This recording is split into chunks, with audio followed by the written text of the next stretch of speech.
It looks like the time has come to use solar power in northern communities. While using the sun to heat water isn't exactly brand new technology, it is becoming more common even in northern climates. As Lee Selleck reports, a pilot project by the NWT Housing Corporation may lead the way in the Northwest Territories. Believe it or not, much of the Northwest Territories gets as much sunshine as Vancouver. But the sun's heat is seldom put to work to help us save on fuel and cut greenhouse gas emissions. It is starting to happen. Solar collectors on the Senior Center in Fort Providence transfer the sun's warmth to the hot water system. 27, 38 degrees, it's heated it up. John Silverthorne monitors it for the Fort Providence Housing Association. Feel this right now. Yeah, for sure.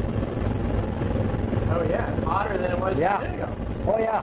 The sun has started to really beat on it there. Yeah. In fact, that's uncomfortable right now, and it's getting hotter by the second. It's amazing. Holy smokes. Yeah. That's incredible. Yeah, it comes in there. That's I said that's scalding water once it starts. Yeah, you can't touch it now, just in 5 seconds there. Wow. By late February, there's already enough heat to pre-warm the center's water for laundry, showers, washing dishes, for residents of 7 units. I think it's a good idea. It's going to cut our costs like crazy. Maybe I can get a bigger raise if we can save enough money. Yeah. This system is one of 7 being tested by the NWT Housing Corporation.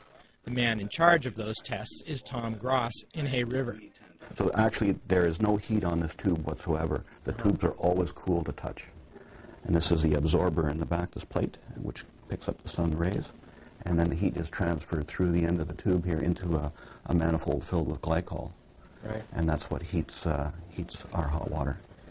The Housing Corporation's biggest installation is a 28-unit apartment block in Hay River. The cold doesn't affect the panels at all. As long as they're clear, they have no snow on them, minus 40, they'll still produce quite a bit of energy. And we saw that the other day. We had minus 24 outside, and the collector here was showing 40 degrees Celsius coming off the panel. A fuel-fired boiler brings the water up to full temperature, but in summer, it's often not needed. Even here, where fuel and energy prices are low compared to many northern communities, Gross says the system will pay for itself in about 8 years. And so far, I think it's really been good. Really, really been good, especially the fact that we have, the amount of tenants in the building using water at all various times of the day. I think it's been very, very efficient.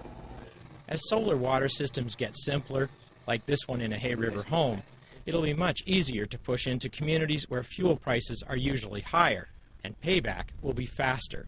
In our isolated communities, we've got a limited, technical staff in those communities, and obviously, if you want to go to energy savings, you've got to go to high tech.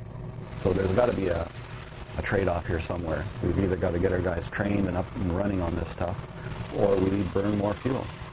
Go with solar hot water. Arctic Energy Alliance is sponsoring training and promoting solar hot water heating. Remote communities in the south of the territory have the best opportunities. If you go, say, looks okay. You'd think it's expensive to get fuel there, but they're in the south, so that would be a great spot. He also suggests large buildings with intensive water use, hotels, hospitals, swimming pools. We get a certain number of systems installed, then it's just going to take off. For now, funding is available from the NWT government to help pay for them, but Gross already envisions changes to building construction. Well, I'd like to see where at least we design our houses with these systems roughed in, so that homeowners can add on to them if they want.